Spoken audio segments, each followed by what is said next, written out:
Assalamualaikum warahmatullahi wabarakatuh. Halo, saya Vera, dosen Fakultas Kesehatan Masyarakat, Universitas Malahayati. Pada hari ini, kita akan belajar mengenai monitoring dan analisis kualitas lingkungan kegiatan industri. Sebelum memulai mata kuliah ini, saya harap teman-teman untuk menyiapkan pena dan buku catatannya untuk mencatat materi yang diberikan hari ini. Ketika kita membahas di dalam limbah ataupun analisis kualitas lingkungan di dalam suatu industri, tentu kita akan membahas juga mengenai limbah bahan berbahaya dan beracun atau yang disingkat dengan limbah B3, yang kemudian diatur dalam Peraturan Nomor 101 Tahun 2014 mengenai pengelolaan limbah B3. Limbah B3 itu sendiri adalah sisa suatu usaha atau kegiatan yang mengandung bahan berbahaya dan atau beracun yang karena sifat dan konsentrasinya dan atau jumlahnya baik secara langsung maupun tidak langsung dapat mencemarkan dan atau merusak lingkungan hidup, membahayakan lingkungan hidup, kesehatan, kelangsungan hidup manusia, serta makhluk hidup lainnya. Adapun dikatakan limbah bahan berbahaya dan beracun apabila memenuhi karakteristik dari limbah B3, salah satunya atau keseluruhannya. Yang pertama, karakteristiknya adalah mudah meledak. Dikatakan mudah meledak apabila limbah tersebut mengandung bahan yang mengandung gas. Kemudian mudah terbakar atau bahannya atau limbahnya mengandung bahan yang mudah tersulut dengan api. Reaktif ataupun limbah tersebut mengandung bahan yang mudah bereaksi dengan bahan lainnya. Beracun, infeksius atau limbah tersebut mengandung jaringan ataupun patologi yang dapat membahayakan kesehatan manusia. Korosif atau limbah tersebut mengandung bahan yang mudah berkarat. Ketika teman-teman coba perhatikan lingkungan sekitar, apalagi bila teman-teman ke rumah sakit ataupun laboratorium, teman-teman mungkin pernah melihat lambang yang seperti ini.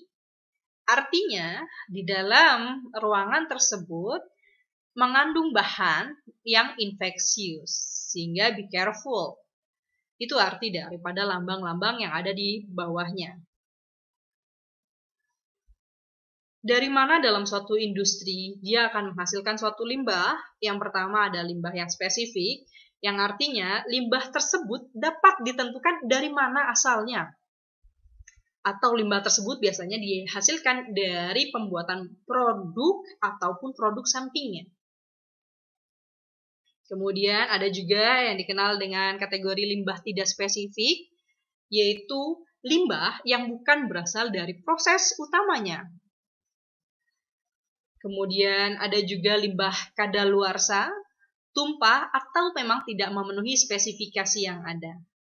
Ya, ini adalah 3 kategori daripada sumber-sumber limbah B3.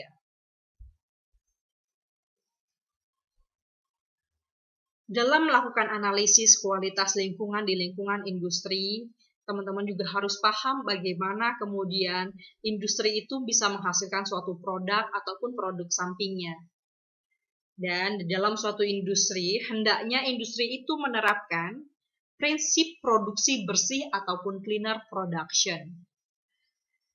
Apa yang dimaksud dengan produksi bersih adalah ketika suatu industri dapat menghasilkan produk ataupun produk sampingnya dengan limbah yang seminimal mungkin. Atau bisa juga dikatakan bahwa limbah yang dihasilkan dapat dijadikan sebagai energi alternatif. Di dalam slide itu menggambarkan ilustrasi bagaimana proses daripada produk itu dihasilkan sehingga bisa menghasilkan limbah. Yang pertama dari bahan baku. Bahan pembantu, dan energi alternatif itu tentu juga akan menghasilkan limbah. Contoh ketika bahan bakunya tidak sesuai, tidak memenuhi spesifikasi, tentu dia akan masuk dalam limbah yang memang tidak spesifikasi. Ya, sehingga kan harus dibuang kalau tidak sesuai untuk menjadi suatu produk. Kemudian bahan pembantu energi ketika diproses di dalam suatu industri, dia akan melewati proses kimia, biologi, fisika, yang juga akan menghasilkan suatu limbah. Sebelum akhirnya, kemudian kegiatan ini menghasilkan produk dan produk samping. Tapi masalahnya adalah ketika pun produk ataupun produk samping ini sudah di tangan konsumen, tidak serta-merta limbah itu hilang juga. Ketika konsumen sudah selesai menggunakan atau sedang menggunakan produk ataupun produk sampingnya, tentu juga akan menghasilkan suatu limbah. Limbah ini kemudian dibuang ke lingkungan, atau limbah ini sebenarnya bisa dijadikan sebagai energi alternatif. Dalam sistem penerapan produksi bersih, mestinya dia menerapkan bahwa limbah ini dapat dijadikan sebagai energi alternatif. Sehingga dalam suatu industri, dalam kegiatan proses pembuatan produk dan produk sampingnya, dia wajib menerapkan UPL ataupun upaya pengelolaan lingkungan.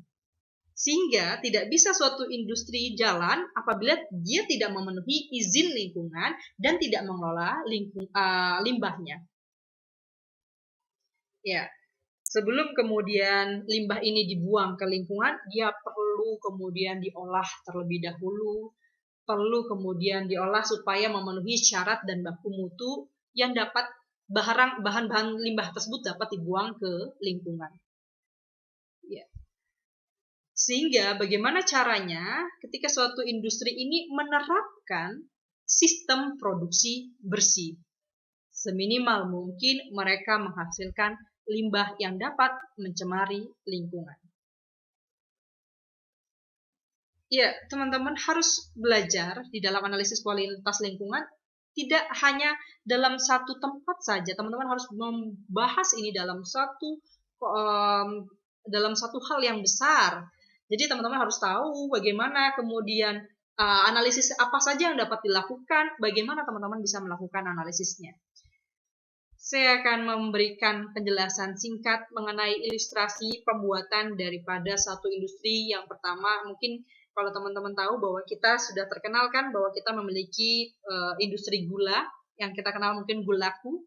Gulaku itu kan asalnya dari Lampung. Gula hasilnya dari mana? Hasilnya dari tebu.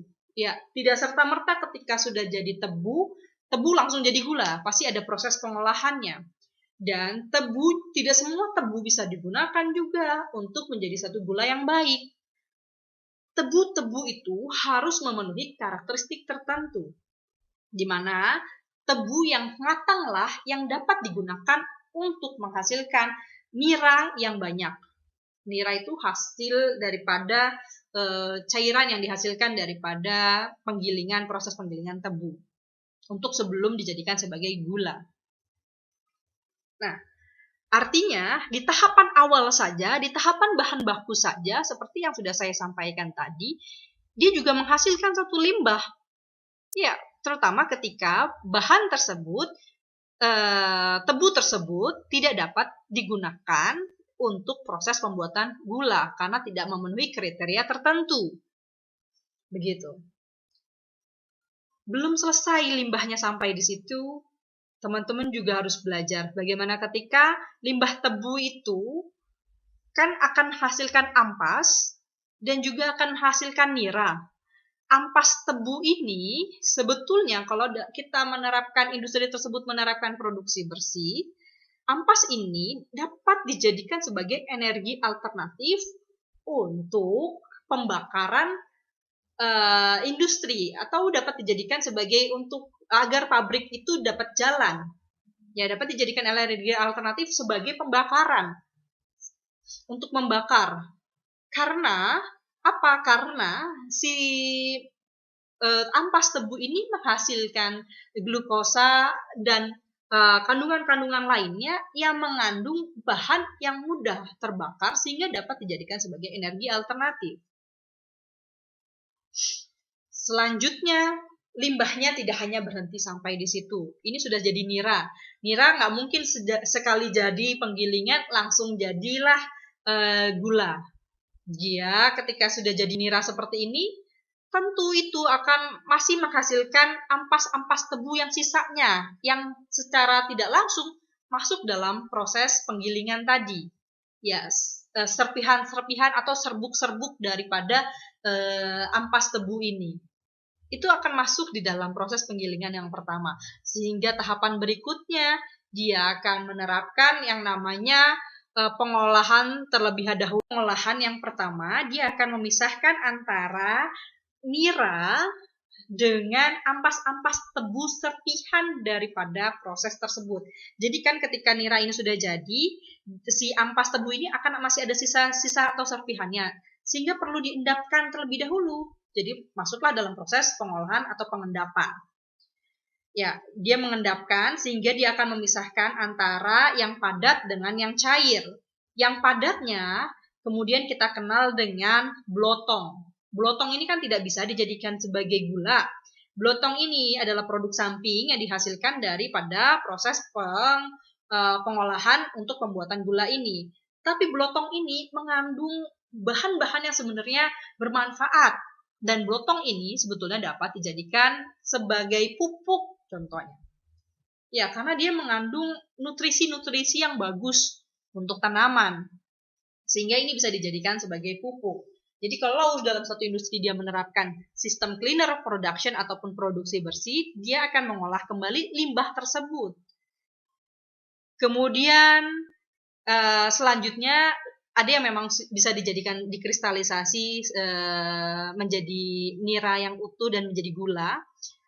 Tapi dalam pengkristalisasian suatu gula ini juga tidak serta-merta air yang tadi sudah dipisahkan antara ampas tebu dengan nira ini tidak serta-merta akan menjadi gula, karena ada dalam proses pengkristalisasian ini akan ada sisa-sisa daripada proses pengkristalisasian, sisa-sisa cairannya, yang kemudian kita kenal dengan sisa cairan itu disebut dengan molase. Artinya sisa cairan ini adalah limbah yang tidak bisa dijadikan sebagai gula karena dia tidak memenuhi kriteria dan karakteristik tertentu. Nah, jadi ada limbah-limbah sisanya. Limbah sisa ini yang disebut dengan molase. Kalau teman-teman tahu dan paham mungkin bahwa molase ini yang biasanya dijadikan dalam pembuatan produksi micin. Jadi, adapun nira yang tadi gagal menjadi gula, ini bisa dijadikan sebagai proses pembuatan micin. Ya. Molase ini juga selain dia bisa dijadikan micin, bisa juga untuk pupuk. Karena tadi bahwa nira ini, kandungan nira ininya juga cukup banyak, jadi cukup tinggi dan bagus juga untuk pupuk cair. Nah, kemudian barulah nira yang benar-benar baik, yang bagus mutunya, barulah kemudian hasilnya menjadi gula. Kenapa teman-teman saya berikan ilustrasi ini? Saya ingin menjelaskan bahwa dalam melakukan analisis kualitas lingkungan, teman-teman tidak hanya berpikir dalam satu aspek tertentu, tapi teman-teman harus berpikir yang holistik, yang menyeluruh.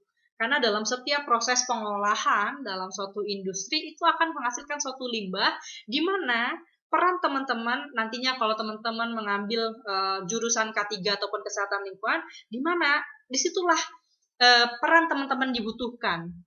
Teman-teman harus memikirkan limbahnya harus diapakan, bagaimana limbahnya itu kemudian tidak berdampak. Karena dalam proses pengolahan ini tadi saya lupa untuk menyampaikan bahwa dalam proses pengolahan gula ini saja bahkan menghasilkan bau yang cukup banyak. Jadi kayak tadi ampas tebu. Ampas tebu kan bisa dijadikan sebagai energi alternatif. Tapi bagaimana ketika ampas tebu itu kan tidak semuanya bisa dalam satu waktu dijadikan sebagai energi alternatif kan? Tidak semuanya bisa dibakar. Pasti akan ada sisa-sisa ampas tebu yang dibiarkan di dalam satu lingkungan. Sehingga dalam suatu industri dia wajib untuk memiliki lahan yang besar, lahan yang cukup untuk meletakkan si ampas tebu ini. Agar apa? Agar masyarakat sekitar tidak tercium bau daripada ampas tebu. Karena ampas tebu ini baunya setengah mati. Kalau teman-teman bisa bayangkan, ya tadi, bahwa ketika teman-teman habis makan, sisa makanan teman-teman nggak dimakan nih, teman-teman biarin aja, sehari 2 hari kemudian pasti akan membusuk. dan pasti akan bau, menyebabkan bau. Lalat banyak tuh datang gitu. Jadi sama dengan ini, industri ini akan menghasilkan ampas tebu yang menghasilkan bau yang cukup banyak. Sehingganya dalam disitulah peran K3 dan Kesling wajib memikirkan dari jarak mana sampai mana supaya masyarakat sekitar ataupun masyarakat orang yang bekerja di dalamnya tidak tercium baunya. Nah, kalau misalkan sudah dibuat nih, sampai jarak sekian meter biar agak tidak tercium bau. Tapi masalahnya begini, biasanya kalau saya sampaikan tadi ada gula, ada semut, pasti kalau ada industri akan ada banyak masyarakat yang datang secara tidak serta-merta untuk datang karena ada industri kan. Ya, jadi dia senang tuh datangin ke industrinya. Jadi industrinya sudah jauh, masyarakat yang datangin biasanya. Nah, biasanya disitulah peran daripada industri tersebut untuk memberikan cash social responsibility atau tanggung jawab sosial kepada masyarakat sekitar. CSR itu bisa diberikan dalam bentuk misalkan memperkerjakan masyarakat sekitar atau memberikan beasiswa kepada masyarakat sekitar untuk pendidikan. Nah, biasanya yang paling sering dilakukan CSR-nya adalah memperkerjakan masyarakat sekitar. Begitu. Oke. Lanjut. Dalam suatu limbah industri, dia tentu akan menghasilkan limbah padat, cair, dan gas. Ya, kita aja yang tidak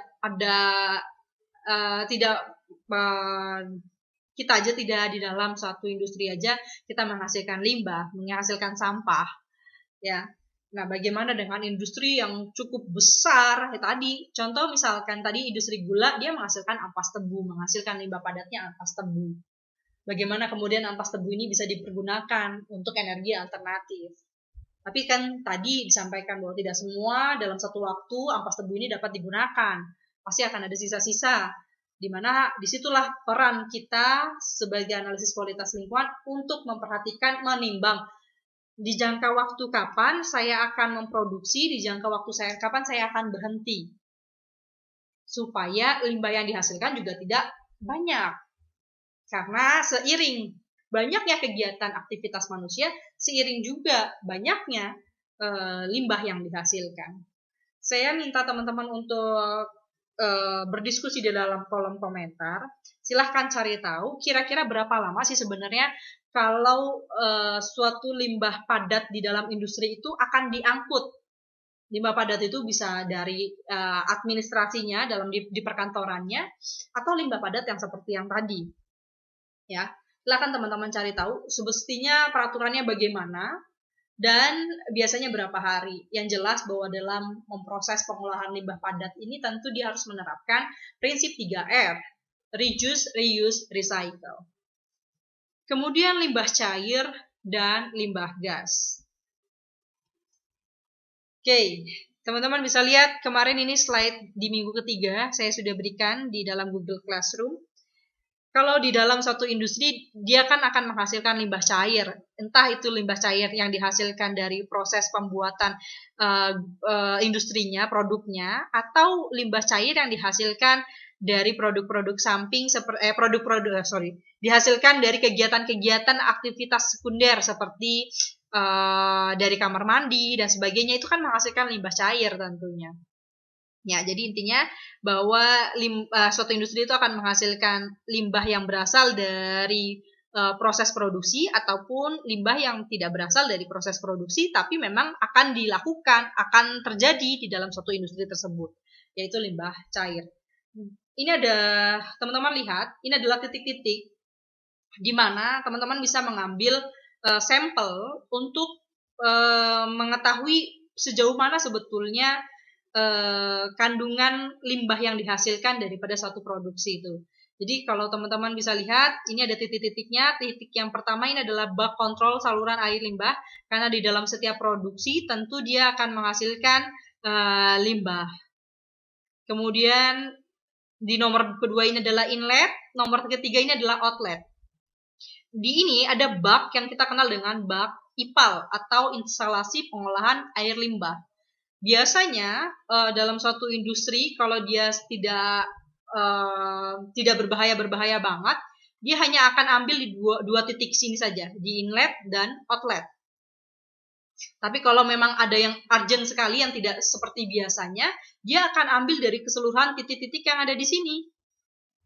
Utamanya ketika misalkan di sini kan setelah dari outlet biasanya akan ada yang namanya kolam indikator. Ya, jadi setelah outlet biasanya ada kolam indikator. Kolam indikator itu isinya ikan untuk menentukan apakah ikannya mati atau enggak. Kalau ikannya mati berarti ada pencemaran limbah yang tidak biasanya sehingga atau IPAL-nya tidak berfungsi dengan baik sehingga outlet yang dihasilkan itu berbahaya bagi lingkungan sekitar. Nah, kalau kolam indikatornya sudah warning, ada ikan yang mati dan sebagainya, artinya IPAL-nya bermasalah atau limbah yang dihasilkannya itu juga bermasalah. Nah, teman-teman, nantinya ketika teman-teman bekerja di dalam suatu industri, teman-teman kan nanti akan mengambil sampel-sampel untuk air ini. Jadi inilah yang akan teman-teman pelajari di dalam analisis kualitas lingkungan, terutama di sampel nomor 2 dan sampel 3. Tadi sudah disampaikan, silahkan teman-teman diskusi. Kira-kira kalau biasanya berapa kali atau berapa bulan sekali sih sebenarnya sampel air ini perlu untuk diuji? Karena ini kan peraturan bahwa industri itu harus memenuhi izin lingkungan tentunya. Ya, silahkan teman-teman diskusi di dalam kolom komentar. Kapan sih sebenarnya, berapa bulan sekali sih sebenarnya industri ini harus diteliti sampelnya. Dan kalau untuk mengambil sampel limbah air, kemarin sudah belajar juga, sudah praktek langsung. Pertama, teman-teman harus safety supaya tidak berdampak kepada teman-teman. Jadi di inlet dan outlet inlet itu kan semacam kotak biasa, ya semacam kotak yang ada isi air limbahnya itu. Nah, teman-teman biasanya bisa gunakan supaya tidak kena tangan, tidak langsung diambil langsung gitu ya, tidak langsung dijeburin langsung tangan teman-teman karena itu berbahaya bagi teman-teman. Teman-teman bahkan harus pakai sarung tangan juga untuk mengambil sampel ini. Nah, jadi biasanya gunakan botol steril dengan pemberat. Pemberatnya itu bisa batu dan sebagainya supaya botol ini bisa ikut turun ke bawah sehingga airnya bisa diambil dan bisa masuk begitu. Nah, tapi kalau ya seperti pernah disampaikan di dalam oleh mahasiswa, oleh alumni bahwa di dalam teori dan praktek kadang berbeda ya. Ini yang membuat berbeda ya sebenarnya teman-teman sendiri sudah disampaikan. Mestinya gimana caranya safety buat teman-teman. Tapi kalau yang terjadi kadang biasanya pakai gayung, diambil pakai gayung, dimasukin karena kelamaan cenah kalau pakai batu dan sebagainya. Ya, tapi itu balik lagi kepada individunya masing-masing. Biasanya kalau kalau masih muda-muda dia akan idealis ya, dia akan masih menerapkan teorinya. Tapi kalau di dalam praktiknya nanti kelamaan mungkin teman-teman gerah karena setiap berapa bulan sekali harus diambil sampelnya, ya lama-kelamaan mungkin teman-teman pakai gayung juga. Tapi saya tidak menyarankan untuk itu, tetap harus memenuhi kaedah-kaedah di mana teman-teman juga harus safety pada diri sendiri. Begitu. Nah, kemudian ketika di kolam indikator tadi ada ikan yang mati dan sebagainya, mungkin ada hal yang tidak biasa terjadi. Kemudian atau masyarakat sekitar industri merasakan terkena dampak. Orang-orang bisa mengambil sampel yang bisa diambil adalah di titik nomor 4 dan di titik nomor 5. Jadi sebelum terjadi pencemaran dan setelah terjadi pencemaran. Nah, baiknya kan semuanya nih 5-5-nya diambil ya, setiap dalam satu waktu diambil, setiap berapa bulan sekali harusnya diambil. Tapi kan praktiknya kita belum tahu, kadang ya tergantung cost yang diberikan dari perusahaan itu. Kalau perusahaannya besar diambil semuanya, tapi kalau perusahaannya juga nggak terlalu besar-besar banget, dia hanya akan ambil di titik-titik yang memang di mana itu penting. Oke. Selanjutnya, ini adalah ketika teman-teman melakukan pengambilan sampel di dalam industri untuk sampel udara. Ya, kalau sampel udara ini diambil lokasinya sesuai ikuti arah mata angin, utara, barat, selatan, timur dan sebagainya. Tapi ada satu titik di sini. Kenapa kemudian ini diambil satu titik karena arah anginnya dominannya ke timur. Dan arah angin yang dominan timur ini ada di sekitar sana, di sekitar industri itu ada masyarakatnya. Diambillah satu titik di sana. Begitu. Jadi tergantung arah angin dominan kemana. Kalau mau kaya banget, ambil aja semua titiknya, ambil setiap ada masyarakat sekitar, arah utara diambil. Tapi kalau misalkan ini, ambil arah angin yang dominan. Di mana? Apakah ke timur? Kalau ke timur, berarti ambil di satu titik di mana ada masyarakat di sana yang mungkin terkena dampak akibat dari pencemaran udara. Ya, silakan teman-teman diskusikan juga di dalam kolom komentar. Silahkan cari peraturannya mengenai sampel ini. Kemarin sebenarnya ini dalam UTS saya keluar ya tentang sampel, tentang alat yang digunakan untuk mengukur pencemaran udara. Silakan teman-teman coba cari apa sih alat yang digunakan biasanya untuk mengukur pencemaran udara. Kalau di jalanan kan kita biasanya menggunakan indeks satuan pengukuran udara atau ISPU. Nah, kalau di dalam dunia industri dia biasanya akan menggunakan alat yang berbeda. Alatnya seperti apa, namanya apa saja, silakan teman-teman diskusi di dalam kolom komentar. Sebenarnya ini dalam UTS kemarin keluar. Nah, biasanya di dalam suatu industri juga, dia sebelum untuk dilepaskan begitu saja udara kotor ini ke luar, biasanya dia akan ada filter terlebih dahulu di sini.